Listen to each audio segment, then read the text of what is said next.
Bismillahirrahmanirrahim. Assalamu alaikum students. Today is our second lecture from plant growth regulators और जो topic आज हमने पढ़ना है वो है बायोसिंथेसिस ऑफ ऑक्सिन्स। पिछले लेक्चर में आपने ऑक्सिन का स्ट्रक्चर, उसमें उसके सिंथेटिक एनालॉग्स और बायो एस्से के बारे में पढ़ा था। आज जो टॉपिक है वो है बायोसिंथेसिस ऑफ ऑक्सिन्स। तो ऑक्सिन्स में जो उसकी नेचुरल फॉर्म है that is indole 3 acetic acid. तो ये जो इंडोल 3 एसिटिक एसिड है ये किस तरह से ये सिंथेसाइज होता है ये आज हम देखेंगे। लास्ट लेक्चर में भी हमने ये बात की थी कि इंडोल 3 एसिटिक एसिड का जो फार्मूला है वो ट्रिप्टोफैन अमाइनो एसिड से मिलता जुलता है, क्योंकि हमने कहा था कि इसकी जो सिंथेसिस है वो मोस्टली ट्रिप्टोफैन से ही होती है। तो आज हम इसका देख लेते हैं कि इसमें जो स्ट्रक्चर है किस तरह से उससे ये रिजेंबल करता है। अगर हम ट्रिप्टोफैन का फार्मूला देखें तो ये आपको दिखाया गया, ये ट्रिप्टोफैन अमाइनो एसिड है। इसमें कल हमने बात की थी कि ये जो दो रिंग्स हैं इसमें एक इसमें ये बेंजीन रिंग है और दूसरा इसके साथ 5 कॉर्नर रिंग है जिसमें ये NH भी है। ये पाइरोल कहलाता है रिंग। बेंजीन और पाइरोल मींस बेंजोपाइरोल कलेक्टिवली ये क्या कहलाते हैं, ये इंडोल रिंग कहलाते हैं। ठीक है, तो ये जो इंडोल रिंग है इसके साथ ये चेन है एसिड की। तो इसमें इसका फार्मूला देखें CH2CH NH2COOH, ये ट्रिप्टोफैन का फार्मूला है। इसी तरह से जो इंडोल 3 एसिटिक एसिड है उसमें भी इसी तरह से बेंजोपाइरोल रिंग मींस इंडोल जो स्ट्रक्चर है ये पाया जाता है और साथ में इसके है CH2COOH जो कि एसिटिक एसिड का फार्मूला है। तो ये कहलाता है इंडोल 3 एसिटिक एसिड। और 3 हमने पहले भी बात की है कि इसकी कार्बन पोजीशन की वजह से है कि इसमें जो जहाँ ये NH है ये इसकी पोजीशन 1 है, ये इसकी पोजीशन 2 है और यहाँ पर इसकी पोजीशन 3 है। तो पोजीशन 3 पे क्योंकि एसिटिक एसिड इसके साथ कनेक्टेड है तो इसकी वजह से इसको इंडोल 3 एसिटिक एसिड कहा जाता है। और ये जो ट्रिप्टोफैन है it is the precursor of indole 3 acetic acid. इसकी सिंथेसिस में डिफरेंट पाथवेज हैं। फर्स्ट हम देखते हैं indole pyruvic acid pathway. The first step involves transamination और deamination of TPP means tryptophan by TPP amino transferase. ये enzyme का नाम है कि फ़र्स्ट जो इसमें रिएक्शन है उसमें होगी ट्रांसएमाइनेशन या फिर डीएमाइनेशन। किसकी होगी, ये ट्रिप्टोफैन की होगी और जो एंजाइम इन्वॉल्व होगा उसे कहेंगे ट्रिप्टोफैन एमाइनो ट्रांसफिरेज। अब ट्रांसएमाइनेशन या डीएमाइनेशन क्या है? ट्रांसएमाइनेशन मींस एमाइनो ग्रुप का ट्रांसफ़र हो जाना, ठीक है, और डीएमाइनेशन मींस एमाइनो ग्रुप का रिमूव हो जाना। तो इसमें जो फर्स्ट स्टेप है आप यहाँ पर देख सकते हैं इसके रिएक्शंस में, उसमें ट्रिप्टोफैन, ये ट्रिप्टोफैन दिखाया गया है, ये इसका रिंग स्ट्रक्चर है और इसके नीचे जो लिखा हुआ है ये RCH2CH NH2COOH, ये इसका स्ट्रेट चेन फार्मूला जो है वो दिखाया गया है। R जो है वो स्टैंड करता है इस बेंजोपाइरोल रिंग के लिए, मींस इंडोल जो रिंग है इसके लिए R लिखा हुआ है और बाकी ये स्ट्रेट जो फार्मूला है ये ट्रिप्टोफैन का लिखा हुआ है। तो ट्रिप्टोफैन में जो इसका फर्स्ट रिएक्शन होता है वो होता है इसमें ट्रांसएमाइनेशन या फिर डीएमाइनेशन मींस इसमें ये जो एमाइनो ग्रुप है इसका NH2 जो है ये यहाँ से रिमूव हो जाएगा। अब ये या तो यहाँ से परमानेंटली रिमूव हो जाएगा या फिर ये यहाँ से रिमूव होकर ट्रांसफ़र हो जाएगा किसी और के साथ जाके ये अटैच करेगा। तो मोस्टली होता क्या है कि इसके साथ एक और कपलिंग रिएक्शन होता है जिसमें अल्फ़ा कीटोग्लूटेरिक एसिड जो है वो कन्वर्ट होता है ग्लूटामेट में। जब वो कन्वर्ट होता है ग्लूटामेट में तो उसको चाहिए होता है अमाइनो ग्रुप। ये जो अमाइनो ग्रुप यहाँ से रिमूव होता है तो इसको ले लेता है अल्फ़ा कीटोग्लूटारेट और वो कन्वर्ट हो जाता है ग्लूटामेट में। अमाइनो ग्रुप वो ले लेता है और बदले में वो ऑक्सीजन दे देता है। तो वो ऑक्सीजन इस ट्रिप्टोफैन के पास आ जाती है इस अमाइनो ग्रुप के बदले में। जैसे कि फिर ये यहाँ फार्मूला में देखें तो ये चेंज हो गया CH2 यहाँ से C डबल बॉन्ड O। ये जो ऑक्सीजन है हमने बात की ये कहाँ से आई है, ये इसके साथ जो कपलिंग रिएक्शन होता है इसको हमने लिखना नहीं है, समझने के लिए आपको बता रही हूँ कि अल्फ़ा कीटोग्लूटारेट जब कन्वर्ट होता है ग्लूटामिक एसिड में या ग्लूटामेट में तो वो अपना अमाइनो ग्रुप यहाँ से ले लेता है और ऑक्सीजन इसको दे देता है। वो ऑक्सीजन यहाँ इसके साथ अटैच हो गई है, मींस इसने अमाइनो ग्रुप अपना यहाँ पर ट्रांसफ़र किया है उसके साथ और ये कन्वर्ट हो गया है ट्रिप्टोफैन से इंडोल पायरुविक एसिड में। ठीक है, ये इसका नीचे RCH2COCOOH जो है ये इसका फार्मूला लिखा हुआ है, स्ट्रेट चेन फार्मूला। तो first reaction is transamination या फिर डी एमाइनेशन, जिसके बाद ये इंडोल पायरोविक एसिड में कन्वर्ट हो गया है। अब जो इसमें सेकेंड रिएक्शन है, second enzyme is indole pyruvic acid decarboxylase, by which indole pyruvic acid is converted into indole acid aldehyde.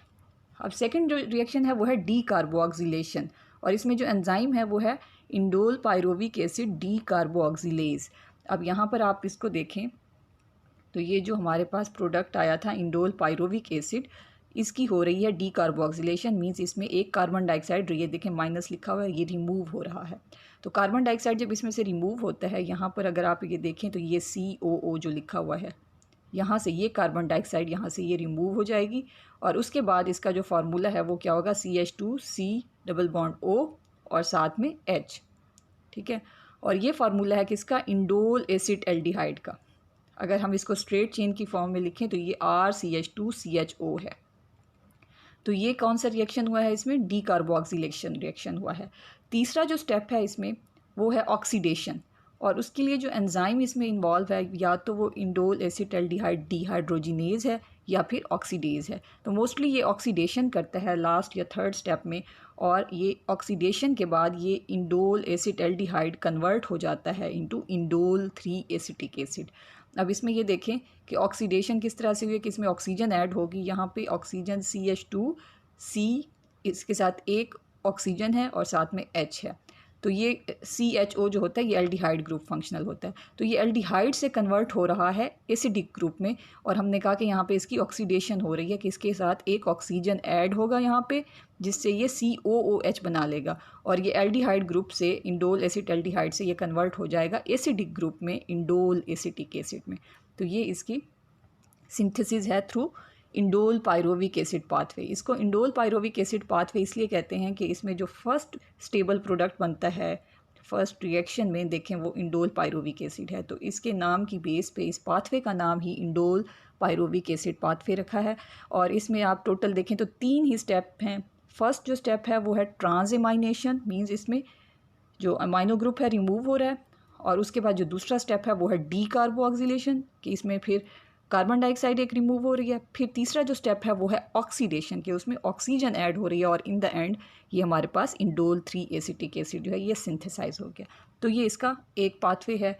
Next देखते हैं, next is tryptamine pathway. Tryptamine को TAM भी लिखते हैं। तो ये जो इसमें जो रिएक्शंस हैं वो पिछले जो पाथवे है उससे मिलते जुलते हैं। पिछले पाथवे में हम दोबारा एक दफ़ा देखें, इसमें ट्रांसएमाइनेशन, डीकार्बोक्सिलेशन और ऑक्सीडेशन हुई है, और जो नेक्स्ट हम पढ़ेंगे उसमें इसकी सीक्वेंस सिर्फ चेंज है कि फ़र्स्ट इसमें ट्रांसएमाइनेशन और फिर डीकार्बोक्सिलेशन है, वहाँ पर फर्स्ट रिएक्शन में डीकार्बोक्सिलेशन होगी और नेक्स्ट में ट्रांसएमाइनेशन होगी। आप इसमें देखें फर्स्ट जो रिएक्शन है इसमें उसको कैटलाइज कर रहा है एंजाइम TPP डीकार्बोक्सिलेज, मतलब ट्रिप्टोफैन डीकार्बोक्सिलेज। तो यहाँ पर ट्रिप्टोफैन है स्टार्टिंग जो इसका प्रिकर्सर है, और ट्रिप्टोफैन में फर्स्ट हो रहा है डीकार्बोक्सिलेशन रिएक्शन, इससे कार्बन डाइऑक्साइड रिमूव हो रही है। सेकंड इसमें हो रही है डीएमाइनेशन, और थर्ड इसमें रिएक्शन है ऑक्सीडेशन। तो ये जो सीक्वेंस है ये थोड़ी सी डिफरेंट है, अदरवाइज़ ये रिएक्शंस वैसे ही हैं जैसे पिछले पाथवे में हमने पढ़े हैं। वहाँ पर पहले ट्रांसएमाइनेशन है, फिर डीकार्बोक्सिलेशन है, देन ऑक्सीडेशन है। यहाँ पर पहले डीकार्बोक्सिलेशन है, फिर ट्रांसएमाइनेशन है, और फिर ऑक्सीडेशन है। तो इसमें जो एंजाइम्स इन्वॉल्व हैं, फर्स्ट एंजाइम जो डीकार्बोक्सिलेशन करा रहा है वो है ट्रिप्टोफैन डीकार्बोक्सिलेज, और जब इसकी ट्रांसएमाइनेशन होगी इसमें से कार्बन डाइऑक्साइड रिमूव हो जाएगा। कार्बन डाइऑक्साइड जब इसमें से आप देखें कि ये कार्बन डाइऑक्साइड यहाँ से ये रिमूव हो जाएगा, ठीक है। जब ये कार्बन डाइऑक्साइड यहाँ से रिमूव हो जाएगा तो ये कन्वर्ट हो जाएगा किसमें, CH2CH2NH2 में, क्योंकि एक कार्बन डाइऑक्साइड रिमूव हो गया। तो ये फार्मूला है ट्रिप्टामाइन का। ट्रिप्टामाइन इसका फर्स्ट स्टेबल प्रोडक्ट है, जिसकी वजह से इसको ट्रिप्टामाइन पाथवे कहा जाता है। इसके बाद इसकी होगी डीएमाइनेशन, या फिर इसको ट्रांसएमाइनेशन भी इसकी हो सकती है, मीन्स या तो ये ट्रांसफ़र होगा या फिर ये रिमूव होगा अमाइनो ग्रुप। तो डीएमाइनेशन में जो एंजाइम है वो है ट्रिप्टामाइन डीएमाइनेज, और इसमें ये अमाइनो ग्रुप जब यहाँ से रिमूव होगा, ये आप देखें इसके फार्मूला में ये जो NH2 है ये जब रिमूव हो जाएगा तो इसमें बाकी क्या रह जाएगा, इसमें CH2CHO, अब दोबारा आप यहाँ देखेंगे कि ये O कहाँ से आ गया। तो ये जैसे मैंने पिछले रिएक्शन में बात की कि जब ये ट्रांस एमाइनेशन होती है या डी एमाइनेशन होती है तो वो जो अमाइनो ग्रुप है वो मोस्टली एक्सचेंज हो जाता है अपने कपलिंग रिएक्शन में, उस किसी और रिएक्शन में ये चला जाता है, जैसे कि अल्फ़ा कीटो ग्लूटेरिक एसिड को ये ग्लूटामेट में कन्वर्ट करता है, तो वहाँ ये रिएक्शन में ऐड हो जाता है और वहाँ से जो ऑक्सीजन है वो बदले में यहाँ पर आ जाती है और ये ऑक्सीजन यहाँ पर इसके साथ अटैच हो गई है। तो ये कन्वर्ट हो जाता है ट्रिप्टामाइन से इंडोल एसिटाल्डिहाइड में, क्योंकि ये जो CHO ये जो फंक्शनल ग्रुप है ये एल्डिहाइड ग्रुप है, तो ये हमारे पास इंडोल एसिटाल्डिहाइड आ गया है। और थर्ड जो स्टेप है वो बिल्कुल वैसा ही है जैसे कि हमने पहले पाथवे में देखा है कि इंडोल एसिटाल्डिहाइड उसमें भी यही बना था, तो ये ऑक्सीडाइज होके ये बना लेता है इंडोल 3 एसिटिक एसिड। ऑक्सीडेशन के बाद इसमें एक ऑक्सीजन जब ऐड होती है एल्डिहाइड से ये एसिटिक ग्रुप में चेंज हो जाता है। तो इसमें याद रखने की बात सिर्फ ये है कि फ़र्स्ट जो पाथवे है इंडोल पायरुविक एसिड पाथवे, उसमें पहले ट्रांसएमाइनेशन, फिर डी कार्बोक्सिलेशन और फिर ऑक्सीडेशन होती है, जबकि ट्रिप्टामाइन पाथवे में पहले डी कार्बोक्सिलेशन, फिर ट्रांसएमाइनेशन और उसके बाद फिर ऑक्सीडेशन। नेक्स्ट जो पाथवे है वो है इंडोल एसिड एल्डोक्साइम पाथवे। अब इसमें क्या होता है कि इसमें भी जो इसका स्टार्ट है वो ट्रिप्टोफैन से है। अब यहाँ ट्रिप्टोफैन का रिंग स्ट्रक्चर नहीं दिखाया गया, बल्कि ये स्ट्रेट चेन जो रिएक्शन है फार्मूला है वो दिखाया गया है, R is for indole ring. तो इंडोल रिंग के साथ ये CH2 CH NH2 COOH ये ट्रिप्टोफैन का फार्मूला है। तो इसमें होता क्या है, सबसे पहले ये जो ट्रिप्टोफैन है ये कन्वर्ट हो जाता है इनटू TAM लिखा हुआ है, ठीक है, ये ट्रिप्टामाइन में कन्वर्ट हो जाता है। जैसे कि हमने पिछले रिएक्शन में देखा है कि ये फर्स्ट इसमें ट्रिप्टामाइन में कन्वर्ट हो जाएगा, और जब ये ट्रिप्टामाइन में कन्वर्ट होता है तो ये होता है डी कार्बोक्सिलेशन रिएक्शन की, इसमें कार्बन डाइऑक्साइड रिमूव होती है। यहाँ से ये देखें आप इसको, ये ट्रिप्टोफैन में से ये जो COO कार्बन डाइऑक्साइड है ये जब यहाँ से रिमूव होगी, डी कार्बोक्सिलेशन रिएक्शन होगा, तो यहाँ पर ये बाकी जो रह जाएगा ये NH2 है और ये कार्बन डाइऑक्साइड रिमूव हो गई है। ये फार्मूला है ट्रिप्टामाइन का। तो फर्स्ट डी कार्बोक्सिलेशन रिएक्शन हुआ, ट्रिप्टामाइन आ गया। उसके बाद सेकंड जो रिएक्शन है वो है ऑक्सीडेशन रिएक्शन। ये जो ट्रिप्टामाइन है इसकी होगी ऑक्सीडेशन, और ये ऑक्सीडेशन होगी थ्रू मोनो ऑक्सीजनेज। जब ऑक्सीडेशन होगी तो ऑक्सीजन मॉलिक्यूल इस रिएक्शन में एंटर होगा और उस ऑक्सीजन मॉलिक्यूल का एक एटम जो है वो डायरेक्टली अटैच होगा विद दिस ट्रिप्टामाइन। आप इसका फार्मूला देखें तो ये R के साथ CH2CH और दूसरी तरफ देखें NOH आ गया है, ठीक है। अब यहाँ से कार्बन के साथ एक हाइड्रोजन यहाँ से और एक हाइड्रोजन जो नाइट्रोजन के साथ है यहाँ से, ये दो हाइड्रोजन यहाँ से रिमूव हो जाएंगे, ठीक है। ये रिमूव होके जो ऑक्सीजन मॉलिक्यूल एंटर हुआ था उसमें से एक ऑक्सीजन एटम के साथ वो रिएक्ट करके वाटर बना लेंगे, और दूसरा जो ऑक्सीजन है वो इस N के साथ ये देखें NOH बना रहा है, ठीक है।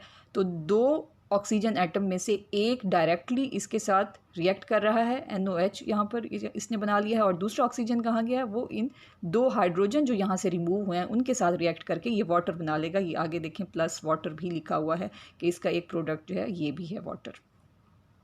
अब ये हमारे पास जो ये प्रोडक्ट आया है ये कहलाता है इंडोल एसिड एल्डोक्साइम, जैसे ये लिखा हुआ है IAOX, तो इसको इंडोल एसिड एल्डोक्साइम कहते हैं, और इसी की वजह से इसका जो पाथवे है उसका नाम भी इंडोल एसिड एल्डोक्साइम पाथवे है। ये इसका सेकंड रिएक्शन है। थर्ड इसमें क्या होता है, इसमें हाइड्रोलेज एंजाइम जो है वो रिएक्ट करता है और इसमें से वाटर को रिमूव करता है। अब ये जो हमारे पास प्रोडक्ट आया है इंडोल एसिड एल्डोक्साइम, इसमें से वाटर जो है वो रिमूव होगा, वाटर मॉलिक्यूल, और हमारे पास जो प्रोडक्ट आ जाएगा वो आएगा इंडोल एसीटोनाइट्राइल, IAN लिखा हुआ है, इंडोल एसीटोनाइट्राइल आएगा। अब ये देखें इसमें है RCH2CN, यहाँ से ये जो RCH2CN ये आ गया है, और बाकी जो ये H और यहाँ N के साथ OH है ये वाटर की फॉर्म में यहाँ से रिमूव हो जाएगा, मतलब ये रिमूवल ऑफ वाटर है। यहाँ पर जो एंजाइम है वो है हाइड्रोलेज एंजाइम, और ये कन्वर्ट हो रहा है after removing one water molecule into indole acetonitrile में, ठीक है। नेक्स्ट इसमें क्या होगा, नेक्स्ट इसमें जो एंजाइम इन्वॉल्व है वो है नाइट्रीलेज। नाइट्रीलेज एंजाइम इसमें जो रिएक्शन कराता है वो है 2 स्टेप रिएक्शन, और इसमें ये करता क्या है, ये वाटर को ऐड करता है। फर्स्ट स्टेप में भी ये एक वाटर मॉलिक्यूल को ऐड करेगा और सेकंड स्टेप में भी एक और वाटर मॉलिक्यूल को ये ऐड करेगा। तो इंडोल एसीटोनाइट्राइल में जब पहला वाटर मॉलिक्यूल ऐड होता है तो वो उस तरह से, ये देखें इसमें जो प्रोडक्ट बनता है वो इंडोल एसीटामाइड कहलाता है, और वाटर इस तरह से ऐड हुआ है कि एक इसका जो ऑक्सीजन है वो इस कार्बन के साथ देखें ये बॉन्ड बना रहा है, और बाकी जो 2 हाइड्रोजन हैं H2 वो नाइट्रोजन के साथ बॉन्ड बना रहे हैं। ठीक है, यहाँ पर ये जो CN था तो कार्बन के साथ ऑक्सीजन बॉन्ड बना रहा है, और इस नाइट्रोजन के साथ ये जो 2 हाइड्रोजन हैं ये इसके साथ बॉन्ड बना रहे हैं, और ये कहलाता है इंडोल एसीटेमाइड। नेक्स्ट जो स्टेप है इसका, हमने कहा ये 2 स्टेप प्रोसेस है नाइट्रीलेज के ज़रिए। तो नेक्स्ट स्टेप में भी ये इसी तरह से वाटर को ऐड करेगा, और वाटर को जब ये ऐड करेगा तो उसमें देखें वाटर किस तरह से ऐड हो रहा है कि इसमें ये वाटर मॉलिक्यूल जो है इसका एक हाइड्रोजन जो है वो NH2 ले लेगा और वो बना लेगा NH3, और यहाँ से ये डिटैच हो जाएगा, अलग हो जाएगा, सेपरेट हो जाएगा। यहाँ देखेंगे इसने NH3 बना लिया है, और बाकी जो इसमें OH रह जाएगा वो OH कहाँ जाएगा, वो यहाँ पर कार्बन के साथ ये जो ऑक्सीजन है इसके साथ OH एक आ जाएगा, तो ये कन्वर्ट हो जाएगा RCH2COOH में। ठीक है, और ये किसका फार्मूला है, ये है इंडोल एसिटिक एसिड का फार्मूला। तो इस तरीके से सिंथेसिस होगी इंडोल एसिटिक एसिड की। तो ये हमने जो पाथवे देखा है जिसमें हमने बात की कि फ़र्स्ट इसमें क्या होता है, इसमें डीकार्बोक्सिलेशन होती है डीकार्बोक्सिलेज एंजाइम के ज़रिए, जिससे ट्रिप्टोफैन कन्वर्ट हो जाता है इसमें ये TAM में, और उसके बाद इसमें होती है ऑक्सीडेशन मोनो ऑक्सीजनेज के ज़रिए, और ये कन्वर्ट हो जाता है इनटू इंडोल एसिड एल्डोक्साइम में। और उसके बाद फिर इसमें क्या होता है, इसमें वाटर रिमूव होता है, यहाँ से ये वाटर जब रिमूव होता है तो ये कन्वर्ट हो जाता है इंडोल नाइट्राइल में, और फिर उसके बाद नाइट्रीलेज एंजाइम रिएक्ट करता है। तो ये 2 स्टेप में वाटर जो है ऐड करता है। फर्स्ट स्टेप में जब वाटर ऐड होता है तो इसमें ये इंडोल एसीटेमाइड बनाता है, सेकंड स्टेप में जब वाटर मॉलिक्यूल ऐड होता है तो इससे ये final product indole acetic acid बनाता है। अच्छा, ये जो पाथवे है ये पाया जाता है नॉन क्रूसीफेरस प्लांट्स में। ठीक है, नॉन क्रूसीफेरस प्लांट्स का आपको पता होगा कि ऐसे प्लांट्स जो कि क्रूसीफेरी फैमिली से बिलोंग ना करते हैं, और क्रूसीफेरी फैमिली कहते हैं या उसको ब्रासिकेसी फैमिली भी कहा जाता है, तो जो उससे बिलोंग नहीं करते उनमें ये पाथवे पाया जाता है for the synthesis of indole acetic acid. अब ऐसे प्लांट्स जो कि क्रूसीफेरी फैमिली के मेंबर्स हैं, मतलब क्रूसीफेरस प्लांट्स हैं, उनमें थोड़ी इसमें अल्ट्रेशन है इस पाथवे में, कि जब ये रिएक्शन इस तरह से करते हैं कि ये ट्रिप्टोफैन से ट्रिप्टामाइन बनाते हैं, ट्रिप्टामाइन के बाद इंडोल एसिड एल्डोक्साइम बनाते हैं, तो यहाँ पे ये आगे इस तरह से रिएक्शन नहीं करते, बल्कि यहाँ से इनका जो रिएक्शन है थोड़ा डिफरेंट है कि आगे फिर ये क्या करते हैं, ये वाटर के साथ रिएक्ट करते हैं जो इसके साथ प्रोडक्ट एक बना था, और साथ में ये थायोग्लूकोज जो है उसके साथ रिएक्ट करते हैं। थायो stands for sulphur, means glucose और सल्फ़र और साथ में वाटर, ये इसके साथ रिएक्ट करते हैं। ठीक है, इंडोल एसीटो एल्डोक्साइम का रिएक्शन हुआ वाटर, ग्लूकोज और सल्फ़र के साथ, तो इसमें जो प्रोडक्ट बनता है वो कहलाता है डेसथायोग्लूकोब्रासिसिन। अब इसमें फार्मूला देखें तो ये R, फिर CH2, फिर C, और उसमें हमने कहा कि ऐड हो रहा है थायोग्लूकोज, मतलब सल्फ़र और ग्लूकोज, तो ये सल्फ़र और ग्लूकोज दिखाया गया है यहाँ पर, S सल्फ़र के लिए और GLU ग्लूकोज के लिए है। तो ये इस कार्बन के साथ ये ऐड हुआ है। दूसरी तरफ जो है NOH उसी तरह से मौजूद है, और यहाँ पर इसका जो नेम है वो है डेसथायोग्लूकोब्रासिसिन। ये इसका फर्स्ट स्टेप यहाँ पर हुआ, और उसके बाद फिर नेक्स्ट स्टेप में ये क्या करता है, ये एक सल्फ़ेट के साथ ये रिएक्शन करता है, मतलब एक सल्फ़ेट जो है ये अपने साथ ले लेता है, तो ये बना लेता है ग्लूकोब्रासिसिन। अब ये देखें इसमें ये जो नाइट्रोजन है, नाइट्रोजन के साथ यहाँ पर NOH है, तो यहाँ पर सल्फ़ेट जो है SO4, यहाँ लिखा हुआ है SO3 की फॉर्म में ये इसके साथ अटैच हुआ है, मतलब सल्फ़ेट ग्रुप इसके साथ अटैच हुआ, तो ये कहलाएगा ग्लूकोब्रासिसिन। ठीक है, उसके बाद ये जो ग्लूकोब्रासिसिन है इस पे माइरोसिनेज एंजाइम जो है वो इसका रिएक्शन कराता है, और वो रिएक्शन जब करता है इसका, तो उसमें से ये जो ग्लूकोज है और इसमें ये जो सल्फ़र है और साथ में यहाँ पर नीचे ये जो नाइट्रोजन के साथ सल्फ़ेट है ये यहाँ से रिमूव करता है। मतलब इसमें से यहाँ से देखें कि ये ग्लूकोज भी रिमूव हो गया, सल्फ़ेट भी और ये सल्फ़र भी। सल्फ़र कुछ केसेस में हाइड्रोजन के साथ मिलके H2S भी बना लेता है। तो जब ये यहाँ से रिमूव हो जाते हैं तो बाकी क्या रह जाता है, ये CH2C और N रह जाता है, जो यहाँ पर है RCH2CN। मींस ये इस ग्लूकोब्रासिसिन को कन्वर्ट कर रहा है इनटू इंडोल एसीटोनाइट्राइल में। ठीक है, तो ये जो 2 स्टेप हैं ये उन प्लांट्स में पाए जाते हैं जो कि बिलोंग करते हैं टू क्रूसीफेरी फैमिली। तो क्रूसीफेरस प्लांट्स में ये 2 स्टेप्स एडिशनल हैं। उसके बाद जब ये इंडोल एसीटोनाइट्राइल बन जाता है तो आगे उसी तरह से ये नाइट्रिलेज के ज़रिए रिएक्शन करता है और इन द एंड ये इंडोल एसिटिक एसिड बनाता है। और बाकी जो नॉन क्रूसीफेरस प्लांट्स हैं उनमें ये 2 रिएक्शंस जो हैं ये नहीं पाए जाते। इसमें भी वही बताया गया है। और नेक्स्ट जो है इसमें वो है ट्रिप्टोफोल पाथवे।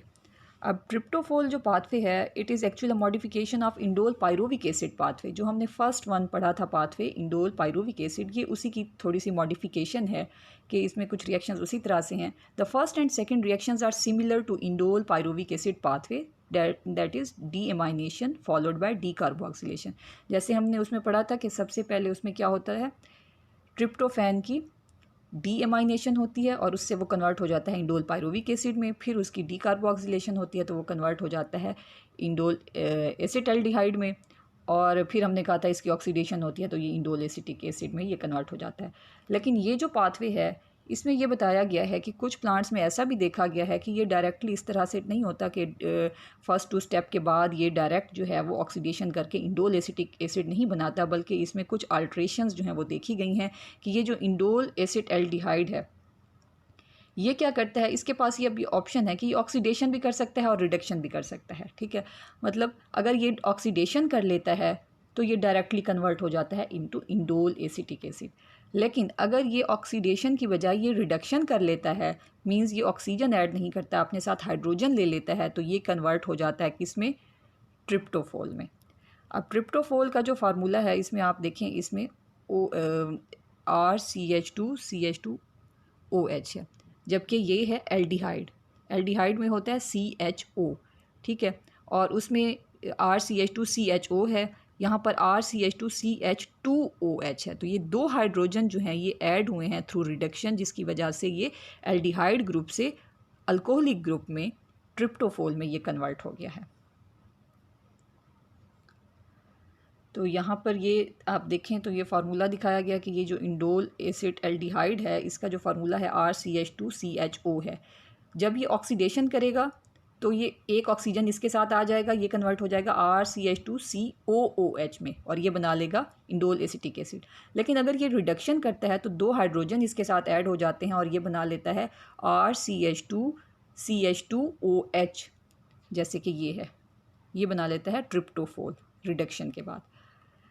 अब जब इसकी रिडक्शन हो जाती है तो ये रिडक्शन जो है इसका ये रिवर्सिबल प्रोसेस है कि ये अगेन कन्वर्ट हो सकता है इनटू इंडोल एसिटाल्डिहाइड और फिर वो इंडोल एसिटाल्डिहाइड जो है बाद में इंडोल एसिटिक एसिड बना सकता है।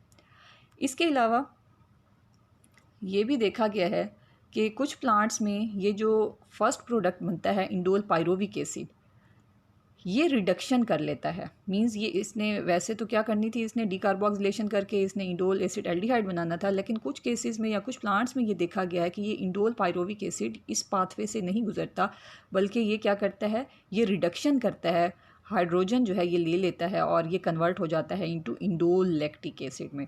अब इसके अगर हम फार्मूले की बात करें तो इंडोल पायरोविक एसिड का जो फार्मूला है, यहाँ पर मैंने आपको दिखाया कि ये इंडोल पायरोविक एसिड का फार्मूला RCH2COCOOH, ये हमने फर्स्ट पाथवे में इसके बारे में देखा था, उसका जो फार्मूला है।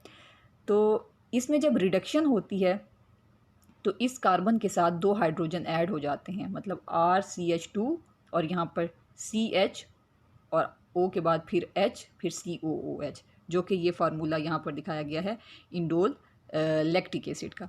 तो जब ये रिडक्शन करेगा थ्रू रिडक्टेज एंजाइम तो ये कन्वर्ट हो जाएगा किसमें, इंडोल लैक्टिक एसिड में।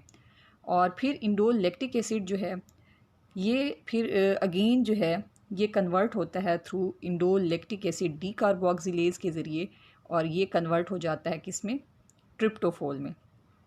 डी कार्बोक्सिलेज के ज़रिए, मतलब इसमें डी कार्बोक्सिलेशन होगी। डी कार्बोक्सिलेशन जब होगी तो इसमें ये जो दिखाया गया है COO, ये दो ऑक्सीजन और ये कार्बन डाइऑक्साइड जो है ये यहाँ से रिमूव हो जाएगा, और ये क्या रह जाएगा,